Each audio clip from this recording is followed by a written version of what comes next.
Welcome to The Explainer. Okay, let's dive into this. Picture this. It's April 2026, and a 19-year-old is walking through Helsinki airport. He's carrying two 2-terabyte hard drives and a ticket to Japan, but he never actually makes that flight. Finnish police stop him right there on an Interpol red notice. This teenager was Peter Stokes, an alleged member of the notorious Scattered Spider hacking group. He was wanted by U.S. prosecutors for a massive, high-profile breach of a luxury jewelry retailer. And honestly, the story of exactly how he got caught, it unveils a deeply hidden, practically inescapable tracking mechanism inside the operating system most of us use every single day. Now the stakes of this crime were incredibly high. Shortly after the breach, this luxury retailer received a ransom email with a very dramatic and slightly misspelled subject line. It literally read, "Important, we stole the data. Contact immediately." To pull this whole thing off, the hackers had tricked the IT help desk, reset administrator accounts, and used a tunneling tool called ngrok to completely bypass the network defenses. From there, they managed to exfiltrate roughly 77 gigabytes of corporate data straight to Amazon cloud storage. That is a massive amount of sensitive data. And they definitely weren't asking for pennies to give it back. The hackers demanded an astonishing $8 million in cryptocurrency. Now, the retailer actually refused to pay up, eating roughly $2 million in cleanup costs instead. But, this staggering ransom demand immediately set off a massive FBI investigation. The authorities absolutely needed to find out exactly who was sitting behind the keyboard orchestrating this digital heist. Which leads us to the central mystery of this explainer. How in the world do you track a hacker who really knows what they're doing? The attackers set up their ngrok account from a VPN proxy IP address run by a hosting provider called Sulo. They were routing their traffic through proxies, constantly rotating their IP addresses across multiple countries. I mean, by all traditional tracking methods, these guys were practically invisible to law enforcement. Ghosts in the machine. Section 1. The limits of VPNs. Because here is the thing, while virtual private networks are great for masking certain things, they absolutely aren't foolproof. A lot of people just assume that if you simply hide your IP address, your identity is completely secure. But modern operating systems track far more than just where your network traffic is coming from. Take a look at the stark contrast between your network identity and your device identity. Your network identity, like your IP address, is super easily changed, right? You can use VPNs or proxies like Chulo to bounce your signal around the globe, making those IP addresses just complete dead ends for investigators. But your device identity? Oh, that is a glowing breadcrumb trail. It's a persistent footprint that stays with your physical machine across different networks, different Wi-Fi connections, completely different browsing sessions, and the hackers didn't realize their own device was screaming its true identity directly to the servers. Section 2. What is a GDID? And this brings us to a highly obscure piece of Microsoft telemetry that ultimately brought this hacker down. It's a tracker that, until this federal court complaint was unsealed, most regular Windows users had literally never even heard of. So the crucial point is understanding exactly what this is. According to the FBI complaint, a GDID, or Global Device Identifier, is a persistent device-level identifier designed to uniquely identify an installation of a Windows operating system on a device. Basically, it is a permanent, completely unique digital fingerprint that Microsoft automatically assigns to your computer when you install Windows or sign into a Microsoft account, and it tracks you across certain Microsoft services and scenarios. When investigators subpoenaed ngrok, they looked right past that dead-end VPN proxy IP. Instead, they found this exact digital footprint, a GDID starting with a lowercase g followed by 67554672343500028. Microsoft's records showed that a Windows device carrying this exact string had visited the ngrok sign-up page at the exact same minute the account was created. And here's the kicker, you guys. 3 hours later, that exact same GDID visited the retailer's own website through that exact same Sulo proxy address. Boom. It finally gave the FBI a physical device to track.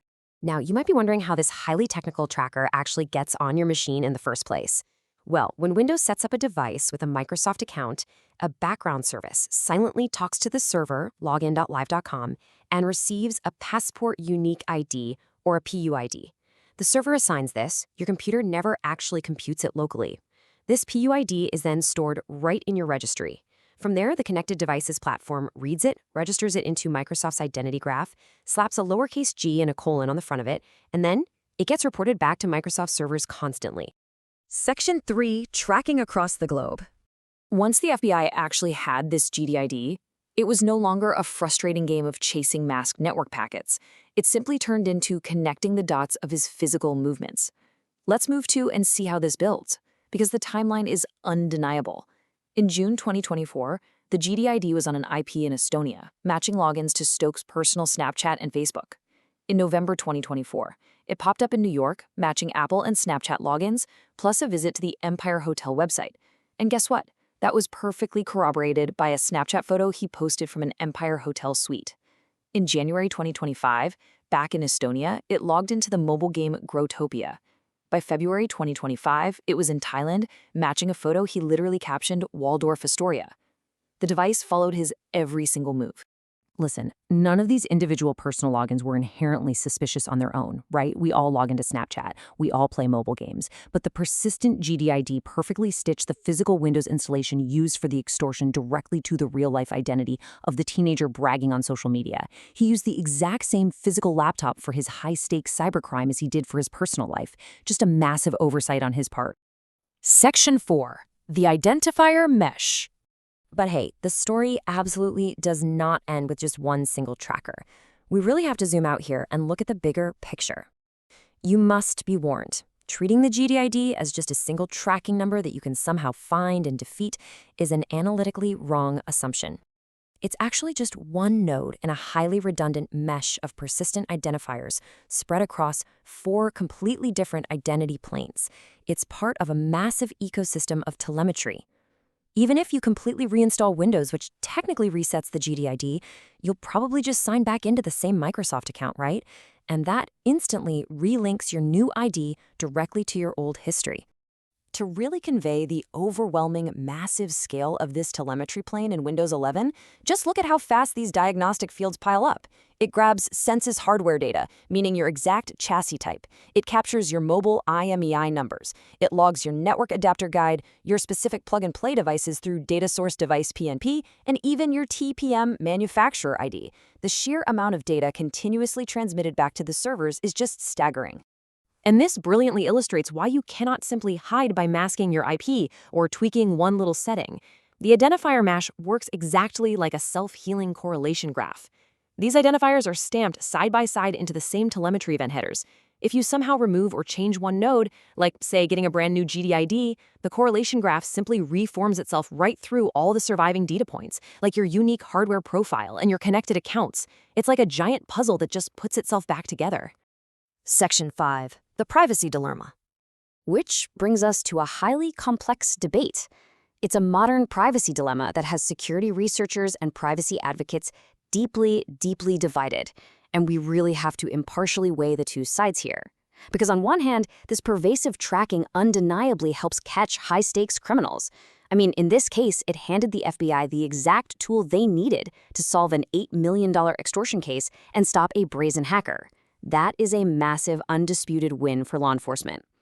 But on the other hand, the digital privacy concerns are very legitimate. Think about it. There's no consent screen for the GDID. There's no simple off switch you can just toggle in your settings, and it effectively persists even if you completely wipe and reinstall your entire operating system. So what actionable steps can you actually take to limit your exposure?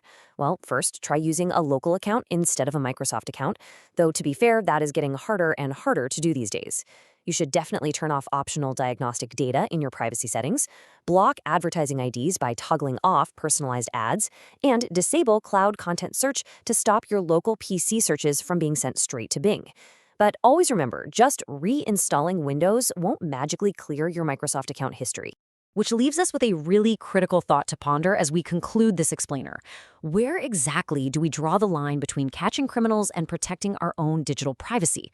I mean, we all want bad actors caught, for sure, but are we actually comfortable with our personal devices generating inescapable hidden identifiers to make that happen? It's a fundamental trade-off that defines our modern digital ecosystem. Thanks so much for hanging out and learning with me today, and I'll catch you in the next explainer.